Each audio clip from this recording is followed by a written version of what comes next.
Assalamualaikum warahmatullahi wabarakatuh. Waalaikumsalam warahmatullahi wabarakatuh. Alhamdulillah, wasyukurillah, la haula wala quwata illa billah. Pada pagi hari ini, alhamdulillah kita bisa bertemu bertatap muka dalam perkuliahan administrasi dan manajemen sekolah. Ibu dan Bapak yang saya hormati, pada kesempatan kali ini mudah-mudahan kita senantiasa diberikan kesehatan dan kekuatan Allah Subhanahu wa taala sehingga kita bisa mengikuti perkuliahan ini dengan sebaik mungkin. Amin. Amin ya Allah ya Rabbal. Amin. Pada pertemuan kali ini, insya Allah kita akan bahas di pertemuan keempat kaitan dengan tema kita yaitu kepemimpinan dalam pendidikan. Sebelum kita ke materi pekan ini, sebelumnya kita sudah mempelajari materi sebelumnya. Coba Ibu Neni bisa menyampaikan materi kita yang sudah dibahas apa saja? RPS kontrak kuliah pendahuluan. Yang kedua, Konsep dasar administrasi pendidikan. yang ketiga, Organisasi dalam pendidikan. ya, baik. Materi yang sebelumnya kita sudah bahas kontrak perkuliahan, pembahasan RPS dan pengantar mata kuliah. Yang kedua, konsep dasar pendidikan, administrasi pendidikan, dan yang ketiga, organisasi dalam pendidikan. Baik, untuk pertemuan kali ini kita tujuan dari perkuliahan kali ini yaitu tema kita kepemimpinan dalam pendidikan. Diharapkan mahasiswa dapat tujuan perkuliahan ini mampu dapat mendiskusikan konsep kepemimpinan dalam pendidikan dan menyebutkan tugas pokok serta fungsi pemimpin, ya, pemimpin di lembaga pendidikan baik kepala sekolah maupun pemimpin yang lainnya. Kemudian diharapkan nanti mahasiswa mampu merespon aktif materi yang diberikan dengan cara bertanya, berdiskusi, dan menjawab materi yang akan kita bahas bersama. Selanjutnya, pengalaman belajar kita nanti diharapkan mahasiswa semua, teman-teman semua bisa mendiskusikan konsep kepemimpinan di dalam pendidikan, kemudian menyebutkan tugas pokok serta fungsi pemimpin. Ada tugas pokok pemimpin di lembaga pendidikan, apa saja tugas kepala sekolah, kemudian nanti kita akan mengetahui ciri-ciri dari pemimpin itu jenisnya apa saja, kemudian kita akan bahas juga fungsi dari pemimpin itu apa saja, ya. Baik, kita akan sebelum kita mulai, saya minta teman-teman bisa menghangatkan suasana perkuliahan ini. Silakan untuk Bunda Ida bisa ke depan, teman kita silakan dengan Bunda Ice bisa maju ke depan untuk memulai menghangatkan suasana perkuliahan kali ini. Silakan.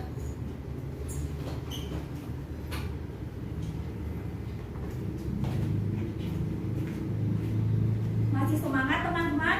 Semangat. Semangat pagi semua, apa kabar? Baik. Semangat pagi semua, apa kabar? Baik. Semangat pagi semua, Semangat pagi semua. Semangat pagi semua. Apa kabar? Baik.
Baik, terima kasih teman-teman sudah menghangatkan suasana perkuliahan kali ini. Mudah-mudahan kita tetap semangat mengikuti perkuliahan sampai akhir nanti ya. Iya. Coba sebelum kita mulai, kita sedikit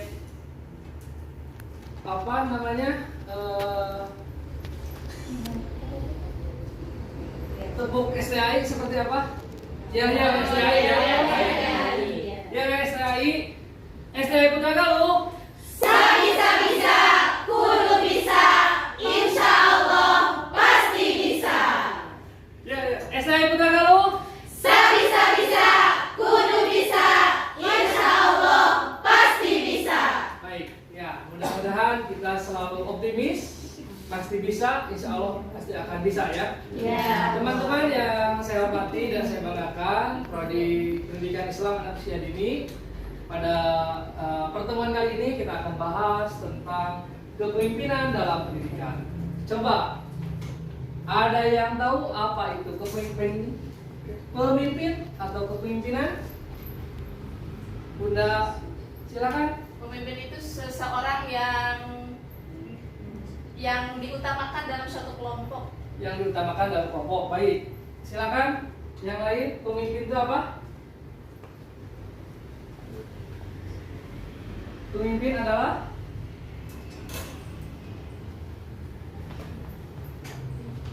Seseorang yang menggerakkan orang lain.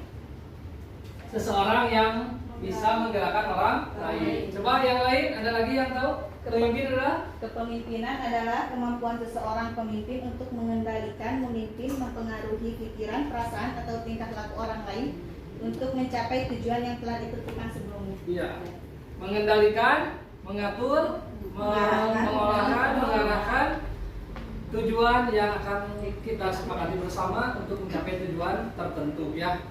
Baik. Pemimpin atau kepemimpinan dalam pendidikan yang akan kita bahas, yang pertama adalah kepemimpinan dalam pendidikan, yang kedua fungsi kepemimpinan dalam pendidikan, yang ketiga faktor yang mempengaruhi kepemimpinan, yang keempat keterampilan yang harus dimiliki oleh seorang pemimpin, dan yang kelima kepala sekolah sebagai pemimpin di sekolah. Baik, selanjutnya kepemimpinan di dalam sebuah pendidikan. Melihat perkembangan hari ini, semakin pesatnya ilmu pengetahuan dan teknologi, perlu adanya inovasi dan pengelolaan lembaga pendidikan yang menunjang seseorang pemimpin itu harus kuat dan siap untuk melayani dan mengikuti perkembangan zaman hari ini. Kepemimpinan dalam sebuah pendidikan menurut beberapa para ahli, diantaranya yaitu menurut Sutrisno, kepemimpinan adalah suatu proses kegiatan seseorang untuk menggerakkan orang lain dengan memimpin, membimbing, mempengaruhi orang lain untuk melakukan suatu yang akan kita capai, yang akan kita harapkan. Kalau menurut Vincent Gasper dan Malo Pisik mengatakan bahwa kepemimpinan adalah proses di mana seseorang atau kelompok menginspirasi, memotivasi, dan mengarahkan aktivitas mereka untuk mencapai sasaran dan tujuan. Kemudian kepemimpinan merupakan kemampuan untuk menggerakkan pelaksanaan pendidikan sehingga tujuan pendidikan yang ditetapkan dapat dicapai secara efektif dan efisien. Kemudian selanjutnya, kepemimpinan pendidikan merupakan bagaimana kemampuan untuk memimpin, membimbing, mengarahkan, dan memotivasi, mempengaruhi, menggerakkan pelaksanaan pendidikan untuk saling bekerja sama agar tujuan pendidikan atau sekolah bisa tercapai secara efektif dan efisien. Ya. Bagaimana untuk mencapai itu?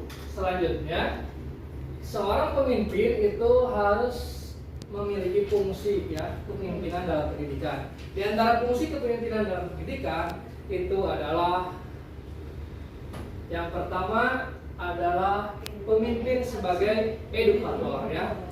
Pemimpin sebagai edukator atau pendidik ya. Sebagai seorang pemimpin harus bisa mendidik, membimbing para guru-gurunya. Sebagai kepala sekolah harus bisa mendidik guru-guru, tenaga kependidikan, siswa, masyarakat, komite, dan yang lainnya. Itu fungsi pemimpin sebagai edukator, ya. Kemudian pemimpin sebagai manajer, ya. Bagaimana seorang pemimpin itu, kepala sekolah itu harus bisa menjadi manajer, bisa mengelola, bisa membagi tugas, mendelegasikan para guru-guru, para bawahannya untuk bisa bekerja sesuai dengan tugas dan fungsinya, ya. Dia bisa mengelola, mengondisikan, mendelegasikan tugas pokok dan fungsi para bawahan-bawahannya. Dia itu sebagai manajer. Kemudian kepemimpinan atau pemimpin juga sebagai administrator. Bagaimana seorang kepala sekolah harus bisa mengadministrasikan apa yang dibuat di dalam visi misi, kurikulum, evaluasi, kemudian tugas harian, kemudian rencana pelaksanaan pembelajaran, kemudian program semester, program tahunan, dan yang lainnya itu harus diadministrasikan, dikelola. Jadi kepala sekolah harus bisa mengadministrasikan apa yang menjadi kebutuhan dalam standar nasional pendidikan, bisa mengadministratorkan. Jadi fungsi pemimpin atau kepala sekolah bisa mengadministrasikan apa yang menjadi kebutuhan di dalam administrasi. Kemudian pemimpin juga sebagai supervisor atau bisa dikatakan pengawas, peneliti. Sebagai seorang pemimpin itu harus bisa mensupervisi, mengawasi seluruh bawahan-bawahannya. Kalau di sekolah ada guru, ada tenaga pendidik, ada siswa, ada tenaga kebersihan, ada komite, ada siswa. Itu semua harus diawasi oleh seorang pemimpin, seorang kepala sekolah, ya, seorang pemimpin dalam lembaga. Kemudian pemimpin di dalam pendidikan juga sebagai leader, sebagai pemimpin, sebagai leader di sana yaitu kepala sekolah harus bisa mengatur, mengelola, memberikan tugas wewenang kepada bawahannya. Karena seorang pemimpin dia selain bisa memberikan tugas, mengawasi, mengelola, mengarahkan, juga dia harus bisa memberikan contoh teladan kepada bawahannya, kepada guru-gurunya. Kemudian fungsi pemimpin juga sebagai inovator. Fungsi inovator di sini pemimpin harus bisa memberikan inovasi, memberikan hal-hal yang baru, memberikan suasana yang baru, ide-ide baru, gagasan yang baru, di luar dari kebiasaan yang sudah ada. Dia bisa merubah sesuatu yang sudah ada, memberikan perubahan. Itu yang harus dimiliki oleh seorang pemimpin sebagai inovator, memberikan inovasi, perubahan untuk perbaikan di masa yang akan datang. Tidak, seorang pemimpin sebagai inovator tidak berhenti di satu puncak kejayaan yang sedang dia raih, tetapi dia terus mencari, merubah, untuk merubah, memperbaiki supaya terus lebih baik lagi, mencapai prestasi, kemudian mencapai prestasi yang lebih unggul, lebih gemilang, lebih maju lagi. Kemudian seorang pemimpin juga sebagai motivator, dia bisa memberikan dudukan, motivasi, memberikan semangat, arahan kepada para bawahannya. Dia memberikan semangat, motivasi, keinginan yang kuat, yang luhur untuk mempengaruhi bawahan-bawahannya. Tidak hanya mempengaruhi, tetapi dia juga memberikan sebuah contoh teladan kepada anak-anaknya, kepada ibu bapak guru semua, kepada bawahannya untuk memberikan motivasi bahwa kita akan bisa maju, bisa lebih baik. Dan situasi kondisi yang sekarang sudah kita raih, kemudian kita bisa mencapai kejayaan, kemajuan yang lebih baik lagi. Itu seorang motivator, ya, pemimpin sebagai motivator. Baik, kemudian selanjutnya yang faktor yang mempengaruhi seorang pemimpin, ya. Seorang pemimpin itu pasti ada faktornya. Untuk menjadi seorang pemimpin harus mempunyai pengetahuan dan keahlian, ya. Sebagai leader itu harus mempunyai pengetahuan dan keahlian. Dari mana dia basic pendidikannya, dari mana, latar belakang pendidikannya dari mana, kemudian keahlian yang dia miliki apa saja yang mendukung terhadap dia sebagai pemimpin, ya harus memiliki pengetahuan yang luas, kemudian keahlian yang mapan, mumpuni dalam melaksanakan tugas pokok fungsi sebagai pemimpin. Kemudian seorang leader juga, seorang pemimpin harus bisa menjaga sikap kepribadian. Seorang pemimpin harus bisa menjaga sikap sebagai pemimpin, ya, menjaga kepribadiannya. Seorang pemimpin itu harus menjadi contoh, harus menjadi teladan, harus menjadi figur bagi bawahannya, karena pemimpin adalah sesuatu yang sangat ditunggu-tunggu contoh dan teladannya, ya. Bagaimana seorang bawahan bisa melaksanakan pekerjaan, melaksanakan tugasnya, sementara pemimpinnya tidak memberikan contoh, maka bawahannya pun tidak akan melaksanakan, ya. Berbeda dengan ketika pemimpin itu memberikan contoh, figur, dan memberikan teladan, maka bawahannya pun ikut, ya, melaksanakan tugas tersebut, ya. Sehingga pemimpin itu harus bisa menjaga sikap kepribadiannya. Kemudian yang ketiga yaitu sebelumnya seorang pemimpin itu harus bisa yang ketiga yaitu memiliki hubungan lembaga atau jenis pekerjaan tempat pemimpin melaksanakan tugasnya. Ya, sebagai pemimpin harus tahu tugas pokok fungsi dia memimpin lembaga apa. Kalau di sekolah berarti kepala sekolah harus memiliki dan mengetahui tupoksinya, tugas pokok fungsinya sebagai kepala sekolah. Dia sebagai leader, dia sebagai motivator, dia sebagai administrator, dia sebagai supervisor, dan lain-lain. Kemudian selanjutnya yang keempat, sikap kepribadian pengikut, ya. Selain keberhasilan dalam pengambil kepemimpinan itu, selain jadi dalam diri seorang pemimpin, juga bawahan-bawahannya, para pengikutnya juga harus memiliki integritas kepribadian yang baik pula. Karena ketika pemimpin itu dia baik, maka bawahannya pun akan baik. Ketika bawahan-bawahannya sudah baik, maka pemimpin juga ikut terbawa baik. Di sanalah letak keberhasilan seorang pemimpin. Ketika bawahan-bawahannya sangat menurut apa yang menjadi tugas pokok dan fungsinya, kemudian dia melaksanakan tugas sebaik mungkin. Seperti itu. Selanjutnya, kemudian yang keempat adalah keterampilan yang harus dimiliki oleh seorang pemimpin. Keterampilan yang harus dimiliki oleh pemimpin yaitu tadi, ya, sudah keterampilan dalam hubungan insani. Bagaimana dia harus bisa memiliki hubungan dengan sesama manusia, dengan lingkungan sekitarnya. Kalau di lembaga pendidikan ada, kalau di lembaga sekolah negeri ada dinas, ya, ada Polri, ada PTD, ada dinas atau pejabat-pejabat di atasnya, ya, pengawas dan lain-lain. Kalau di sekolah swasta juga ada, ya, ada yayasan, ada bidang-bidang yang lain. Kemudian keterampilan dalam administrasi personal, ya, tadi, ya, seorang pemimpin itu harus terampil, harus memiliki keterampilan dalam personal administration atau kecakapan dalam administrasi, ya. Seorang pemimpin itu harus bisa mengadministrasikan apa yang menjadi kebutuhan dalam pendidikan. Kemudian keterampilan dalam proses kelompok, dia juga harus berkelompok, bergaul dengan lingkungan sekitarnya. Kalau kepala sekolah ada kelompok kerja kepala sekolah K3S, dia harus bergabung dengan K3S, dengan para kepala-kepala yang lainnya, kemudian dengan pengawas, dengan dinas, dengan PTD, Kopi, dan lain sebagainya. Kemudian keterampilan dalam menilai. Seorang pemimpin itu harus bisa menilai dengan real, dengan bijaksana,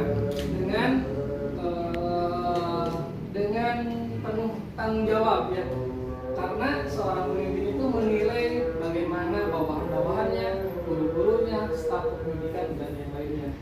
Lanjut, seterusnya, kepala sekolah juga sebagai pemimpin di sekolah. Betul, sebagai pemimpin, kepala sekolah di lembaga pendidikan di sekolah harus bisa bagaimana cara atau usaha kepala sekolah dalam mempengaruhi, mendorong, membimbing, mengarahkan, dan menggerakkan guru, staf, siswa, tenaga pendidikan, orang tua, komite, dan lingkungan masyarakat sekitarnya untuk bekerja dan berperan serta guna mencapai tujuan yang telah ditetapkan. Kemudian selanjutnya, pemimpin pendidikan yang dijalankan oleh kepala sekolah harus mengandung unsur-unsur diantaranya proses mempengaruhi para guru, para siswa, orang tua, dan komite dan masyarakat lingkungan sekitar. Kemudian pengaruh yang dimaksud adalah orang lain melakukan tindakan yang kita inginkan, harus bisa melaksanakan apa yang menjadi harapan keinginan di lingkungan sekitar kita. Kemudian kepala sekolah juga diangkat secara formal oleh pejabat pendidik yang atau bidang yayasan di bidang pendidikan. Kemudian tujuan yang akan dicapai oleh kepemimpinan itu adalah tercapainya tujuan pendidikan serta lulusan kepribadian yang berkualitas serta aktivitas kepemimpinan lebih banyak orientasinya dengan masyarakat dan sumber daya yang lainnya. Kemudian menurut Pro dan DAK mengatakan bahwa ada 5 kewajiban dan tanggung jawab sebagai kepala sekolah, yaitu berinisiatif meningkatkan dalam teknik metode pengajaran, melaksanakan kurikulum secara baik sesuai kebutuhan pelajar, mengatur para guru untuk memotivasi para pelajar tingkat optimal, memberikan peluang kepada guru untuk melaksanakan program pengembangan kepribadian guru, dan mengatur para guru, memberikan koordinasi dan menempatkan mereka sesuai dengan pelajaran atau keahliannya. Selanjutnya, kemudian kepemimpinan dalam konteks manajemen sekolah membutuhkan kepala sekolah yang memiliki karakteristik sebagai berikut. 1. Memiliki kemauan yang kuat untuk melakukan perubahan. Ya, seorang pemimpin itu harus inovator, memiliki ide gagasan yang baru, harus melakukan suatu perubahan. Kemudian menyadari bahwa perubahan adalah suatu kewajiban, suatu keharusan. Kemudian berpandangan bahwa sekolah adalah lembaga publik yang harus akuntabel dan transparan. Kemudian memahami arah kebijakan pendidikan secara nasional, memiliki keterampilan permasalahan yang ada di lingkungan sekitar, dapat melakukan interaksi positif dengan lingkungan masyarakat sekitar, dan bagaimana memiliki jiwa entrepreneurship, memiliki wirausaha jasa pendidikan, dan memiliki visi yang konkret terhadap implikasi pendidikan yang lebih baik bagi masyarakat, dan menyadari bahwa masyarakat adalah rekan mitra dalam pengelolaan lembaga pendidikan. Kemudian ada beberapa gaya kepemimpinan dan kepala sekolah ya menurut Blanchard, yaitu diantaranya gaya directing. Bagaimana dia bisa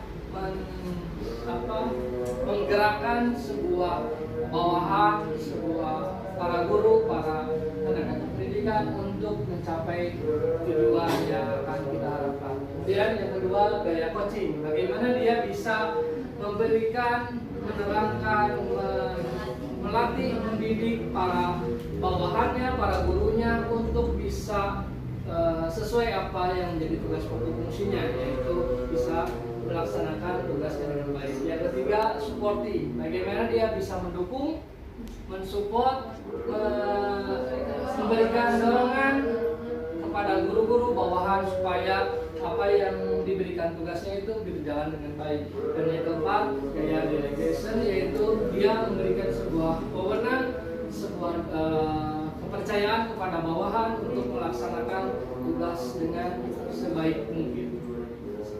Kemudian kesimpulan dari pertemuan kali ini, kepemimpinan dalam sebuah pendidikan, bahwa pemimpin itu harus memiliki sikap yang harus bisa membimbing, mengarahkan, menggerakkan, serta memotivasi, mempengaruhi, dan menggerakkan, memberikan wewenang, mendelegasikan kepada bawahan untuk mencapai tujuan tertentu. Kemudian fungsi dari kepemimpinan pendidikan ada sebagai manajer, administrator, supervisor, dia sebagai leader, sebagai inovator, dan sebagai motivator. Kemudian kepemimpinan kepala sekolah adalah cara usaha bagaimana dia bisa mempengaruhi, dorong, membimbing, mengarahkan, menggerakkan guru, staf, tenaga pendidikan, siswa, orang tua, komite, dan lingkungan masyarakat sekitar untuk bisa bekerja, berperan secara aktif, secara bekerja sama guna mencapai tujuan bersama yang telah ditetapkan di dalam